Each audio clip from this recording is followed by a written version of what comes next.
ठीक है। ये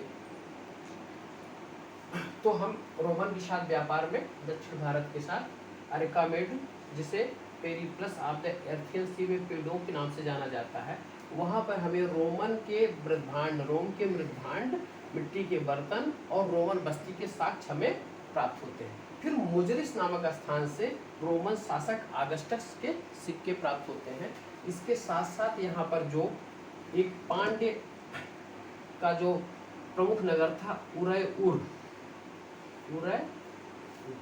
यह जो है सूती वस्त्र के लिए फेमस था। और एक नगर था कॉल्ची, यह मोती उद्योग के लिए प्रमुख,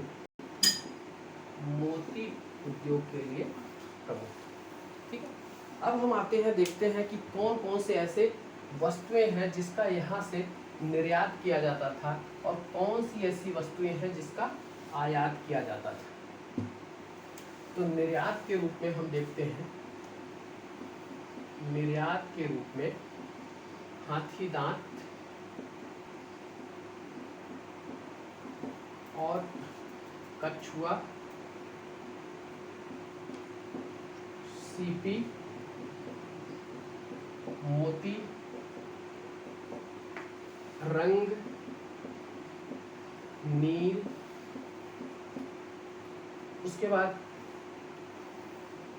बहुमूल्य लकड़ी,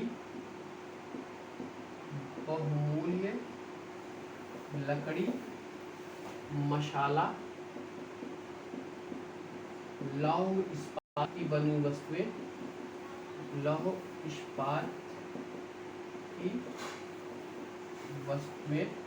ठीक है। मसाले में आपका गोल मिर्च, इसका निर्यात किया जाता था। गोल मिर्च इतना प्रिय हो गया था, इतना पश्चिम के देशों के साथ इतना इसका अधिक निर्यात करने लगा कि उसे यवन प्रिय नाम से भी जाना जाता है। यवन प्रिय यानी कि यवनों की या सर्वाधिक प्रिय यहाँ की गोल मिर्च। ये हमारे यहाँ निर्यात की प्रमुख वस्तुएं थी। आयात मुख्यतः जो है, आयात आपका शराब और दास, ठीक है, यह और इसके साथ साथ घोड़े, ये हमारी आयात की प्रमुख वस्तुएं थी। अच्छा, अब इसमें हम देखते हैं कि जो आंतरिक और वैदेशिक व्यापार था वो किस तरीके से संचालित होता था। यहाँ पर एक जो 6वीं शताब्दी से लेकर हमारे यहाँ एक श्रेणी यानी कि व्यापार करने वाले एक संगठन श्रेणी का उल्लेख हमें प्राप्त होता है। यहाँ पर व्यापार के क्षेत्र में इनकी महत्ता काफ़ी अधिक बढ़ गई और श्रेणियों का उदय हुआ और श्रेणी अनेक संस्थाओं में, व्यापारिक जो संस्थान थे उसको में बढ़े। श्रेणी, दूसरा क्या है निगम, और तीसरा आपका पूंग, और चौथा आपका सार्थ। ये हमारे विभिन्न व्यापारिक संगठन थे, ठीक है। सार्थ क्या करता था, वो विदेशी व्यापार का संचालन करता था, विदेशी व्यापार, और इसका जो प्रमुख होता था वो सार्थवाह कहलाता था, ठीक है। इसके साथ साथ श्रेणी का जो मुखिया होता था उसे प्रमुख कहते थे। निगम, पूंग का जो मुखिया होता था उसे ज्येष्ठक कहते थे,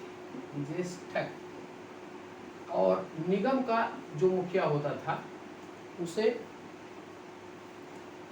आपके निगम का जो मुखिया होता था उसे भी श्रेणी प्रमुख के नाम से जानते थे, श्रेणी के नाम से जाना जाता था। इस समय हम देखते हैं कि श्रेणियों की भूमिका काफ़ी अधिक बढ़ गई और श्रेणी ही हमारे व्यापार वाणिज्य को संचालित करने वाले प्रमुख संस्थान के रूप में उभर कर सामने आए। और उसके बाद श्रेणी की भूमिका जो है इस समय बैंकिंग कार्य के लिए भी होने लगा है, बैंक के रूप में, ठीक है, या इस तरीके से यह ऋण प्रदाता के रूप में भी हमारे सामने यहाँ पर प्रकट है। श्रेणी इतने शक्तिशाली भूमिका में आ गए कि प्रशासनिक कई जगहों पर प्रशासनिक नियंत्रण इनका स्थापित हुआ और इन्होंने अपने सिक्कों का स्वयं प्रचलन किया, ठीक है। जैसे तक्षशिला में एक हमने देखा है कि वहाँ तक्षशिला में निगम प्राप्त होता है, वहाँ पर 5 सिक्के ऐसे मिले कि जो वहाँ के श्रेणियों के द्वारा प्रचलित किए गए थे। इसके साथ साथ हमें श्रेणियों के कई उदाहरण, जैसे मथुरा से एक उदाहरण मिलता है, मथुरा से आटा पीसने वाली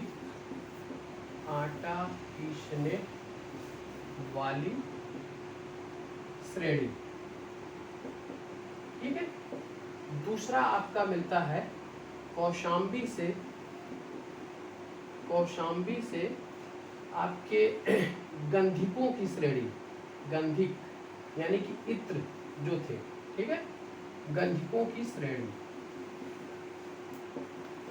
और विदिशा से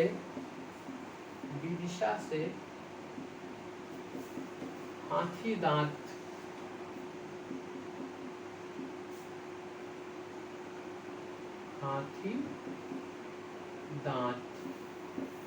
ठीक है, इससे संबंधित जो क्या कार्य व्यापार करती थी उसकी श्रेणी हमें यहाँ पर प्राप्त होती है।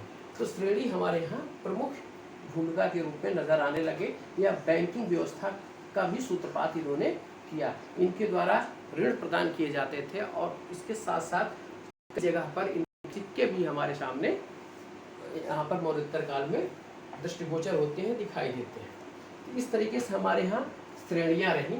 श्रेणियों की उत्पत्ति के विषय में थोड़ा सा हम एक ग्राफ के माध्यम से समझाने का प्रयास करते हैं कि श्रेणियाँ कैसे हमारे यहाँ आई। आप ऐसे देखिए कि अगर हम श्रेणियों को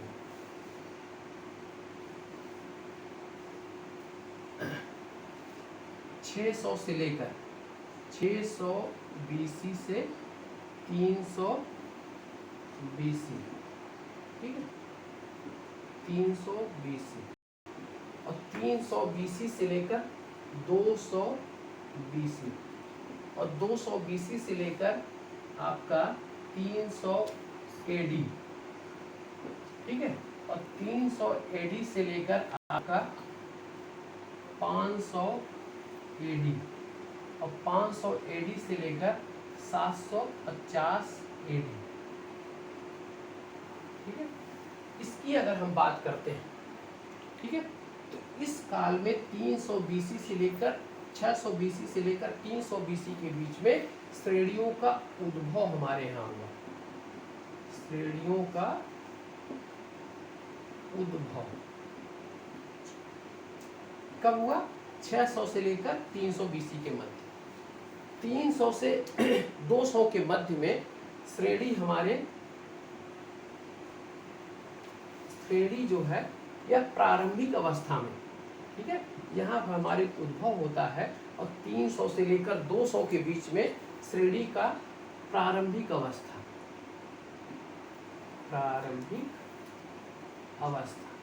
ठीक है।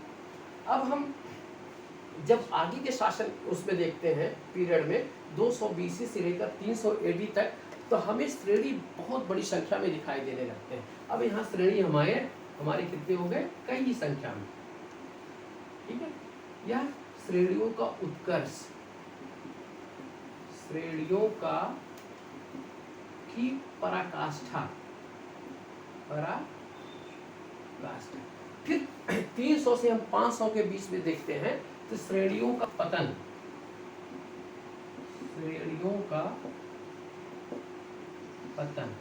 और 500 से 750 के बीच में देखते हैं तो श्रेणियां हमें बिल्कुल दिखाई नहीं देती, ठीक है। व्यापार वाणिज्य में इस तरीके से आप देख लें कि श्रेणियों की क्या भूमिका है। यहाँ पे श्रेणियों का उद्भव होता है, ठीक है, और उसके बाद इसकी प्रारंभिक अवस्था में कुछ श्रेणी समुदाय यहाँ पर नजर आते हैं। कब? 300 से लेकर 200 BC के मध्य में। और 200 BC से लेकर 300 AD के मध्य में श्रेणियों की हमें पराकाष्ठा दिखाई देती है। ठीक है, और उसके बाद श्रेणियों का पतन शुरू होता है वह 300 AD से लेकर 500 के बीच में, और 500 से लेकर 750 के बीच में श्रेणियां हमें दिखाई नहीं पड़ती। यानी अर्थव्यवस्था के क्षेत्र में श्रेणियों की भूमिका बिल्कुल समाप्त हो जाती है। ठीक है, इस तरीके से हमारे यहाँ श्रेणियां थी। अब हम व्यापार के क्षेत्र में आपको देखें कि विदेशी व्यापार किस तरीके से संपन्न होता था, निर्यात किन किन वस्तुओं का किया जाता था, आयात कौन सी वस्तुएं होती थी। ठीक है, इसके साथ साथ श्रेणियों की भूमिका हमने देखी।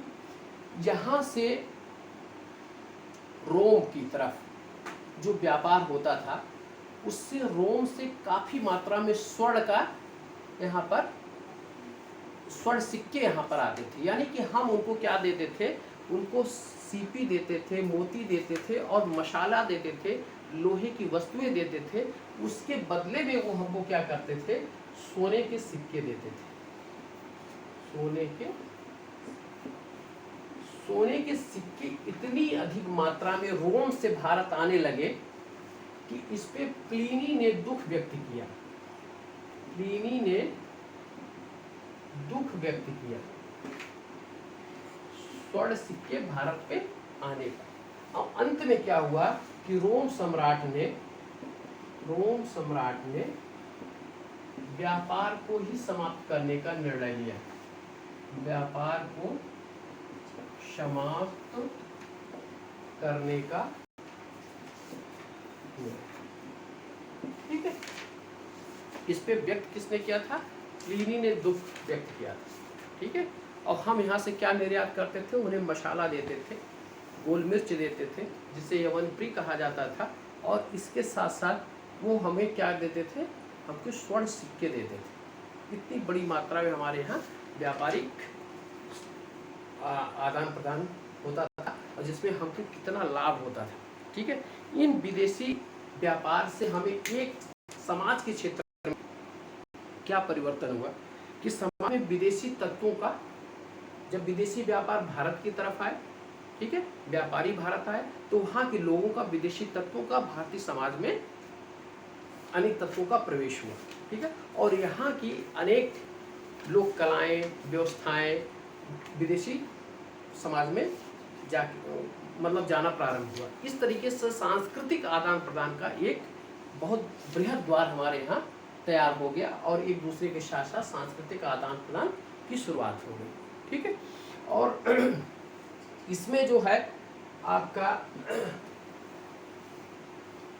उत्तर दक्षिण और पूरब पश्चिम के बीच में, उत्तर दक्षिण और पूरब पश्चिम के बीच में उज्जैनी एक स्थान था। उज्जैनी, ठीक है, यह विभिन्न व्यापारिक क्षेत्रों का चौराहा कहलाता था। व्यापारिक चौराहा, ठीक है, यहाँ पर उत्तर से दक्षिण और पूर्व से पश्चिम जाने वाले व्यापारी इसी स्थान से होकर गुजरते थे और यह व्यापारिक चौराहे के रूप में हमें दिखाई देता है। ठीक है, मुद्रा के रूप में हम देखते हैं कि मुद्रा का प्रचलन काफी हुआ। तो यहाँ पर जो मुद्रा जारी किया गया वो पहली मुद्रा क्या आपकी, चांदी की मुद्रा, चांदी की मुद्रा, जिसे क्या कहा गया, करशापड़, करशापड़, पड़, और ठीक है, और जो स्वर्ण मुद्रा थी उसे दीनार कहा गया, दीनार। और उसके बाद जो आपके तांबे की मुद्रा थी उसे माशक कहा गया, माशक और काकड़ी। ठीक है, हम देखते हैं कि विभिन्न मिलिंद बंधु नामक एक ग्रंथ है जिसमें मिलिंद और नागसेन के बीच वार्तालाप का जिक्र किया गया है। उस मिलिंद बंधुओं में 75 प्रकार के व्यवसायों का उल्लेख है। 75 प्रकार के व्यवसाय का उल्लेख हमें प्राप्त होता है। ठीक है, इसके साथ साथ दीघ निकाय में 24 प्रकार का और एक आपका महावस्तु है, ये बौद्ध ग्रंथ है, उसमें आपको 36 प्रकार के व्यवसाय का उल्लेख हमें प्राप्त होता है। ठीक, इस तरीके से हम पूरे मौर्योत्तर काल में अर्थव्यवस्था के क्षेत्र में जो नवीन प्रवृत्तियां हमको दिखाई पड़ने लगी, उस नवीन प्रवृत्तियों में पहली बार शिल्प और व्यापार की पराकाष्ठा दिखाई देने लगी, और उसके साथ साथ आपका नगरीकरण अर्थव्यवस्था दिखाई देने लगी। और नगरीकरण अर्थव्यवस्था के जो प्रमुख तत्व हैं, मौद्रीकरण, मुद्रा का इतना अधिक प्रचलन हुआ कि मौद्रीकरण अर्थव्यवस्था हमारे सामने। इसके साथ साथ हमने कृषि के क्षेत्र में देखा, कृषि के क्षेत्र में जब भूमिदान व्यवस्था हुई तो कृषि की संरचना में बदलाव आने लगा, कृषि के संबंधों में बदलाव आने लगा, और वहाँ से हमारे सामंतवाद की शुरुआत होने लगी। पहले हमें कर मुक्त भूमिदान में दी जाती थी, उसके बाद हमारे प्रशासनिक नियंत्रण भी उसको प्रदान किया जाने लगा कर मुक्त के साथ साथ। ये हमारे महत्वपूर्ण, और इस काल में श्रेणियों का सबसे अधिक मतलब उत्कर्ष पराकाष्ठा हमको दिखाई देता है। श्रेणियाँ यहाँ पर महाजन की भूमिका में, बैंकिंग की भूमिका में नजर आने लगी। श्रेणियाँ दूसरे को ऋण प्रदान करती थी, श्रेणियाँ प्रशासनिक नियंत्रण भी स्थापित कर ली। ठीक है, विभिन्न श्रेणियों का उल्लेख हमें यहाँ दिखाई पड़ने लगा। ठीक है, और श्रेणियों की हमने एक फिगर ड्रा किया आपको कि श्रेणियाँ किस तरीके से हमारे यहाँ इसका उद्भव हुआ, इसकी पराकाष्ठा कैसी हुई, और पराकाष्ठा के बाद इसका पतन किस काल में हुआ। ठीक है, व्यापार के क्षेत्र में मैंने देखा कि पश्चिम के देशों के साथ, दक्षिण पूर्व एशिया के देशों के साथ, चीन के देशों के साथ व्यापार हमारे हुए। व्यापारिक देख उसमें रोम है, सीरिया है, ठीक है, मिस्र है, यहाँ के देशों के साथ हमारे व्यापार वैदेशिक व्यापार संपन्न, दक्षिण पूर्व एशिया के देशों के साथ संपन्न होते थे, और चीन के साथ होते थे। चीन में उस समय हान साम्राज्य स्थापित था, और उसके बाद रोम में बैजेंटाइन साम्राज्य की स्थापना हुई थी। ठीक है, रेशम व्यापार इस काल की एक महत्वपूर्ण व्यापारिक गतिविधि थी, जो चीन से शुरू होकर वो व्यापारिक मार्ग भूमध्य सागरीय देशों पर जाकर समाप्त होती थी। ठीक है, और उस पर हमारे यहाँ कुषाण शासकों का नियंत्रण स्थापित हुआ था। और हमने व्यापारिक वस्तुओं के रूप में देखा कि किन किन वस्तुओं का यहाँ से निर्यात किया जाता था। उसमें आपके हाथी दांत, कछुए, सीपी, मोती, रंग, नील, मशाला, और उसके बाद आपके लौह इस्पात, सूती वस्त्र, इन सबको हमारा निर्यात किया जाता था। और वहाँ से हमें दास का आयात, शराब का आयात और घोड़े का आयात हम लोग वहाँ से करते थे। प्लिनी ने इस व्यापार पर काफ़ी दुख व्यक्त किया, और उसके साथ अंत में रोमन साम्राज्य के साथ हमारे व्यापार समाप्त हो गए। वहाँ के व्यापारिक जो साक्ष्य हमारे यहाँ मिलते हैं, वो पहला क्या है, दक्षिण भारत की तरफ। दक्षिण भारत में अरिकामेड नामक स्थान से, मुजरिस नामक स्थान से, उरैउर नामक स्थान से हमारे वहाँ के बस्ती, वहाँ के मृभांड, वहाँ के शासक की एक मंदिर हमारे यहाँ प्राप्त होता है। ठीक है, उस समय जो हमारे प्रमुख बंदरगाह थे वो सिंधु नदी मुहाने पर बार बैरिकम, और आपके यहाँ पे महाराष्ट्र में भृगुकच्छ, उसको बेरीगाजा के नाम से भी जाना जाता है, उसको यूनानी लोग जो हैं, विदेशी लोग उसे बेरीगाजा कहते थे। इसके साथ साथ सोपारा, केरल में मुजरिस। ठीक है, हम पांड्य क्षेत्र में देखते हैं तो पांड्य क्षेत्र में आपके नागापट्टनम और कोलची, ठीक है, ये प्रमुख बंदरगाह थे। इसके साथ साथ जब चोल क्षेत्र में आते हैं तो वहाँ कावेरीपट्टनम और फिर अरकामेड हमारे यहाँ प्रमुख बंदरगाह के रूप में सामने आते हैं। ठीक है, तो इस तरीके से आज हम वहाँ की राजनीतिक और आर्थिक व्यवस्था के विषय में हम लोगों ने अध्ययन किया। नेक्स्ट पीरियड आपका थोड़ा सा इस पर मैं सामाजिक क्षेत्र और धार्मिक क्षेत्र पर वो करते हुए फिर हम आपको गुप्तकालीन आपकी शासकों का, उसके राजनीतिक, सामाजिक, आर्थिक स्थिति का हम लोग अध्ययन करेंगे। तो हम लोग आज यहीं पर इसको लेक्चर को समाप्त करते हैं, और आप लोगों को राजनीतिक और आर्थिक क्षेत्र में समझने में हमको लग रहा है कि अब कोई समस्या नहीं हुई होगी। आप लोग अच्छे तरीके से इसको समझ लिए होंगे। अगर कोई दिक्कत हुई हो, ठीक है, कहीं किसी क्षेत्र में आपको असुविधा हो, तो आप मुझे कॉल कर लीजिएगा, आप मुझे मैसेज के द्वारा मुझसे पूछ लीजिएगा। आज का लेक्चर यहीं पे समाप्त किया जाता है। आप सभी लोगों को बहुत बहुत शुभ रात्रि।